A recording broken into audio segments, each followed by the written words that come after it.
After Nigeria's independence, Nigerians were enmeshed in ethnic suspicion and hatred, which culminated in political turbulence, leading to the Nigerian Civil War of 1976 through to 1970.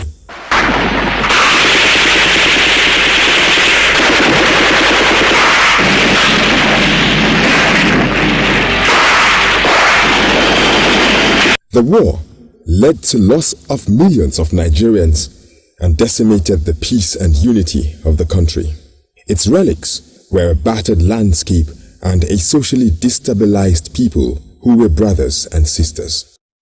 In its fractured state, national and human development was stunted for 3 years. In the daunting task of rebuilding the nation after the war, the then military government of General Yakubu Gowon embarked on a program of reconciliation, reconstruction, and rehabilitation of the country. Well, I'll continue to give my best to the nation until we're able to resolve most of our immediate problems. Problem of winning the heart, reconciliation, and at least to see the reconstruction beginning and going properly. And then I hope if I will be in a position to get, if I'm in the Constituent Assembly, which I have promised to the nation, going. In the spirit of no victor, no vanquished, the young army officer boldly decided to rally a nation nursing various wounds of a needless fratricidal war. In an attempt to tackle the challenges of reconstruction, reconciliation, rehabilitation, popularly known as the 3 R's, government discovered an indispensable ally in the teeming Nigerian youths. The post-war leadership of the nation, having realized the importance of youth as a dominant force for national mobilization and cohesion, established the National Youth Service Corps by Decree No. 24 on 22nd of May 1973. The decree is now an act enshrined in the Nigerian Constitution.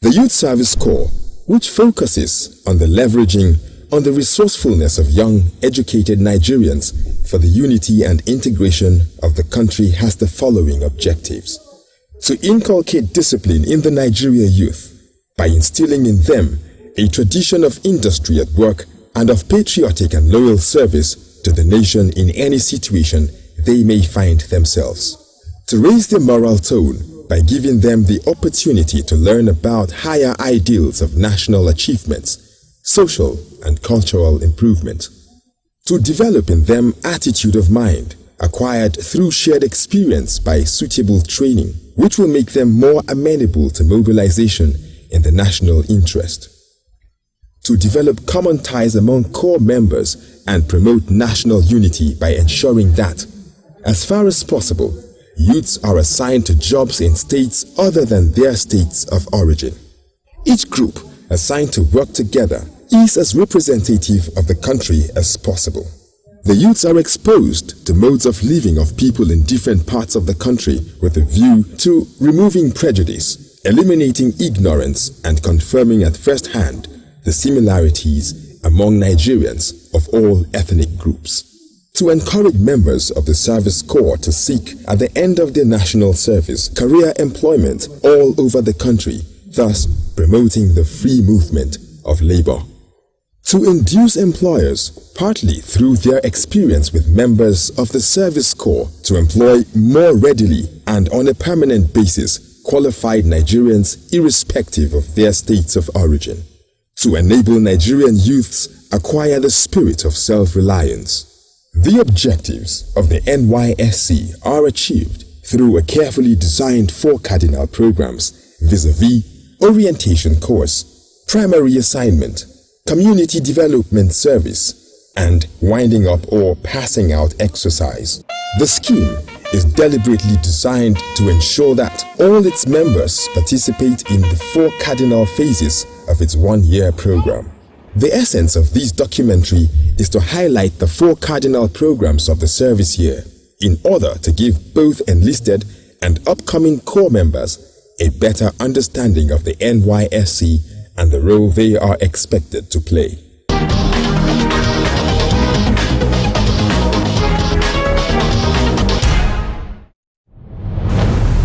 We have 4 cardinal principles that we use to implement the objective of Nysc. And one of the cardinal program is orientation program.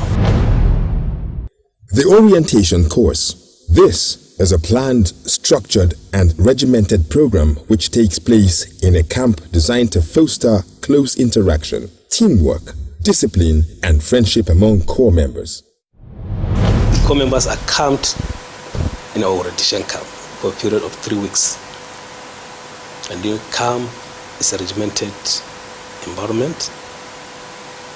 So we usually camp them so that we prepare them for the challenges and the demand that they will encounter throughout the year and beyond. Also, it's a platform for them to interact and learn how to work as a team, exposing them to values of discipline, endurance, and integrity. During orientation activities, corps members are made to go through rigorous trainings to prepare them physically and mentally for the service year and post-service year and all their challenges.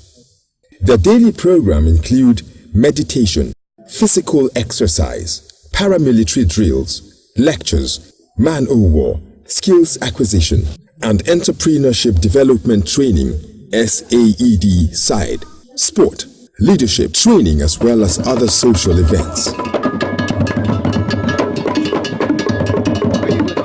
The program formally begins with a colorful swearing-in ceremony attended by dignitaries from the state service who are invited to welcome the corps members and show solidarity with their aspiration to serve their fatherland.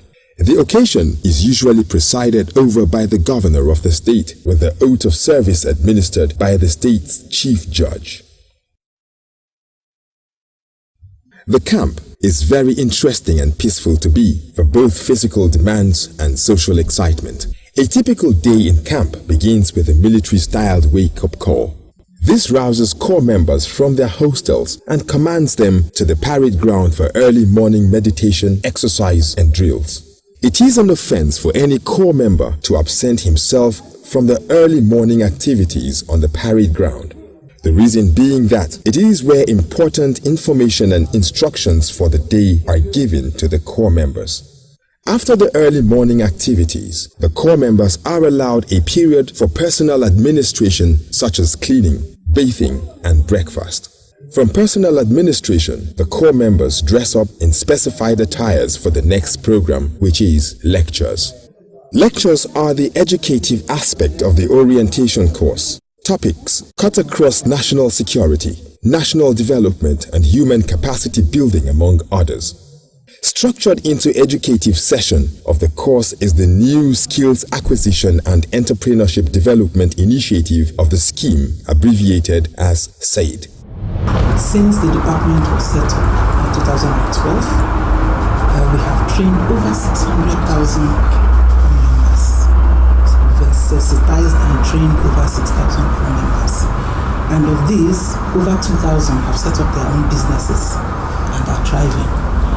Now, these corps members are trained right from the camp.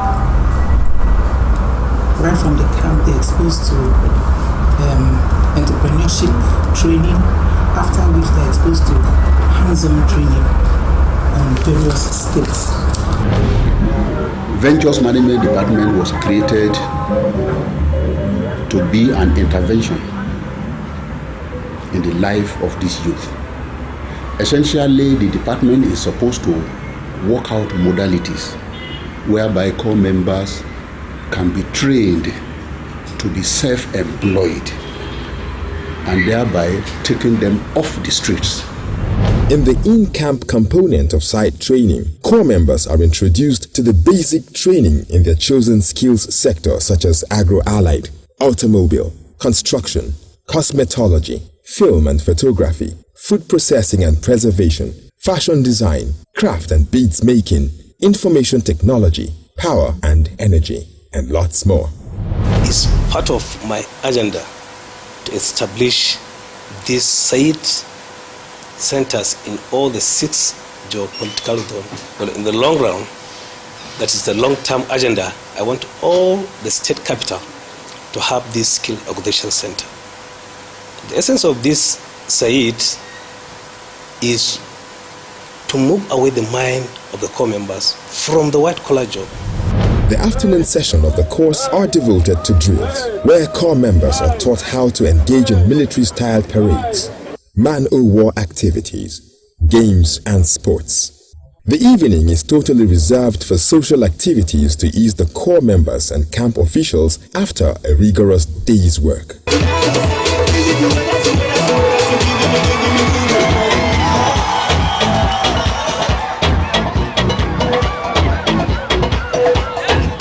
Activities close at 10 p.m. when everyone goes to bed.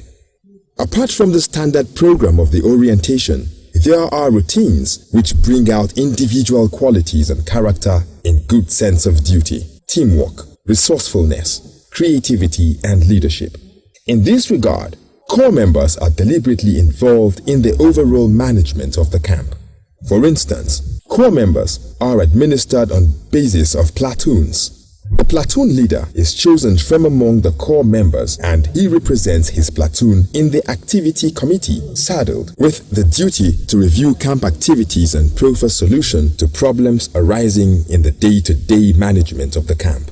There is an overall parade commander who commands all the platoons during paramilitary parades. Core members also serve as hostel leaders who assist the management of the hostels to ensure order and discipline.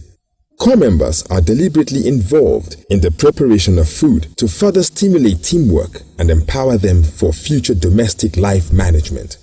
To further stimulate their life skills, core members are made to participate in committees such as Social Committee, Security Committee, Camp Market Committee, Sports Committee, among others.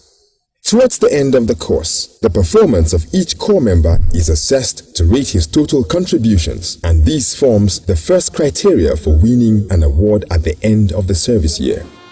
The orientation course is closed with a colorful parade attended by dignitaries.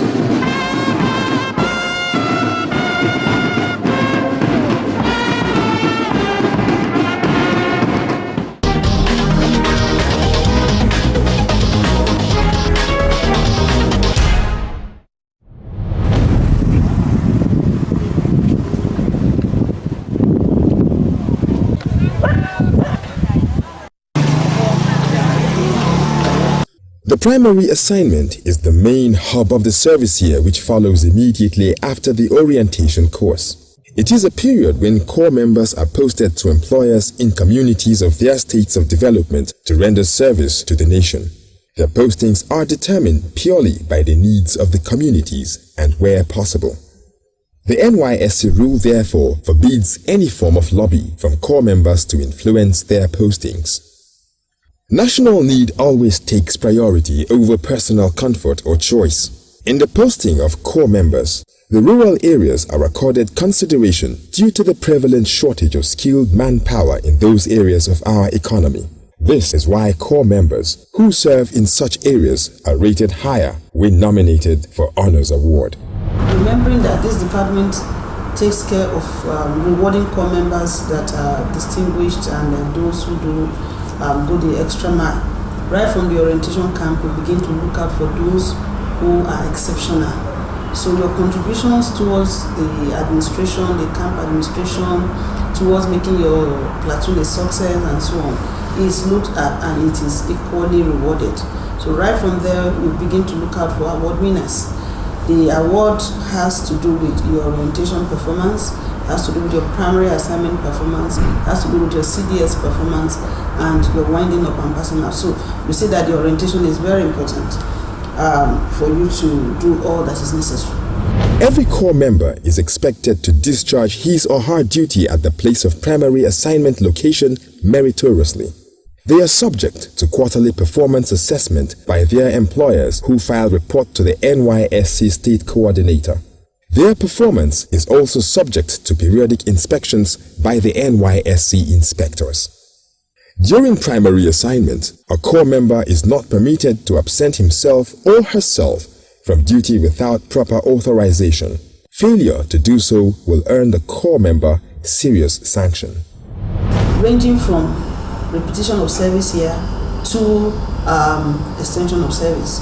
So, I advise corps members to ensure that they do their best, they stay put, they do their work, they abide by the rules and regulations of the Nysc, the bylaws, they ensure that they keep it. And then, of course, the service here will be very well enjoyed. Running concurrently with the primary assignment is Community Development Service, CDS.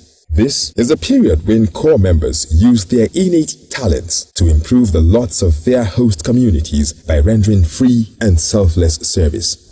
What we do is, as soon as they go in the camp, we enlighten some of the projects. There are so many. We have about 16 community development projects that are approved, and we encourage them, we guide them. At the end of the orientation, we give them sensitization on what they could do, and when they go back, I would even say it's about the only thing that continues throughout the service year. We ensure they are doing it, we supervise them, we ensure that this project, there are landmarks everywhere. I won't be able to say this particular place because I know it's all over the nation, and they are doing a great job, that I know. CDS can be executed on an individual or group basis. For effectiveness and continuity, all CDS projects must meet the need of the communities who should be actively involved in the conception, planning, and execution of the projects. All CDS projects must be proposed on writing to the state coordinator, who must approve if the project meets the established criteria before it can be executed by the corps member. The group CDS include road safety, sanitation, drug-free club, charity football, volleyball, etc. While that of the individual is a community development service that is executed by a corps member for the benefit of his or her host community. For example, construction of classroom blocks or block, toilet, sinking borehole, extramural classes, and so on. Active and evident participation in CDS are major criteria for consideration of a corps member for honors award. As a result, corps members' CDS contributions are properly documented and assessed by CDS officers.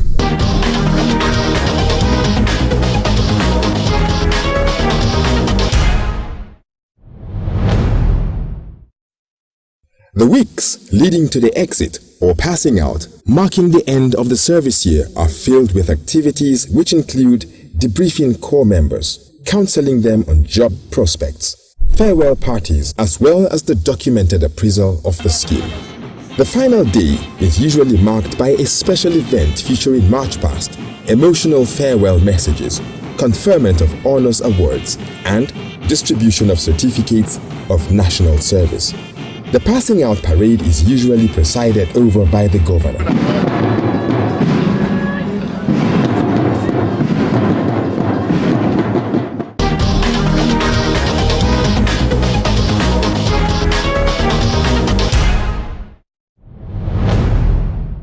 It is worthy of note that the service year cannot be successful without proper planning. The department saddled with this critical duty is the Planning, Research and Statistics Department.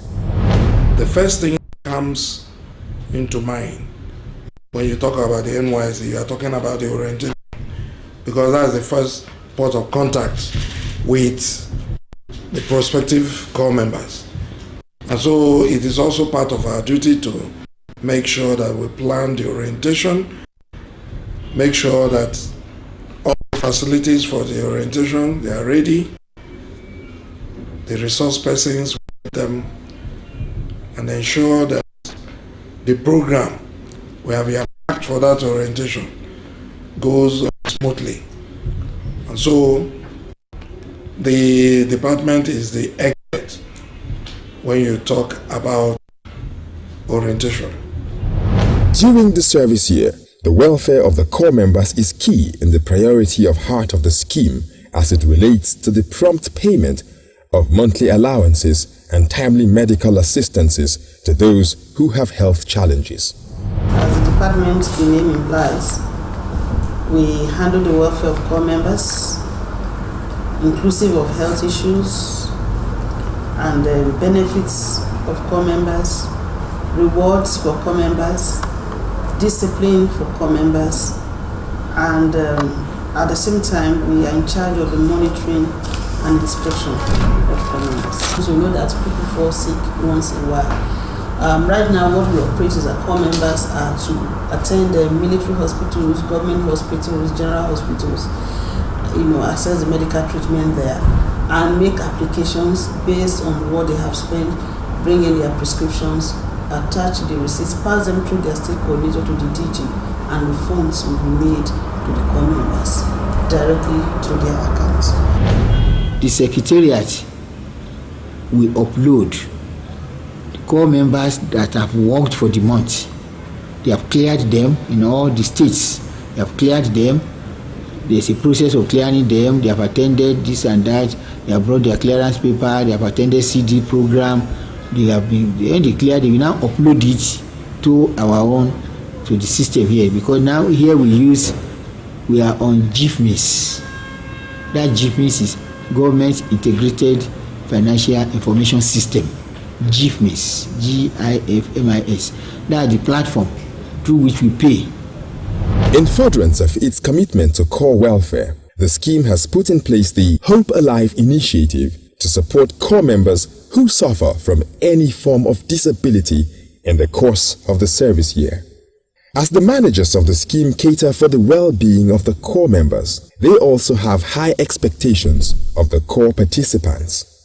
Prospective members must know that the Nysc orientation is a paramilitary training where discipline is the watchword and must be prepared for service. In addition, he or she is not to be allowed to go home after the orientation, but must report to the place of primary assignment and settle down immediately. If request was made for concession from the institution and such request was unsuccessful, the prospective corps member should go to the Nysc camp with relevant documents to back up claims, thereby facilitating relocation. First 24 or 48 hours, those that are pregnant, those that are nursing mothers, we give them automatic relocation from the camp because they will not face the hazard of the camp activities. Also, those of them that maybe they didn't upload as married people at the point of registration and the computer did not capture them. Those that have serious helmet, that's physical challenge, all kinds of health issues, they have opportunity of leaving the camp after being certified as real people that have one MS or the other. Nysc motto is service and humility. Corps members are expected to give selfless service, show dedication, loyalty, honesty, and patriotism in service. They are expected to display a high sense of discipline. They should be of exemplary character and moral probity as ambassadors of the scheme.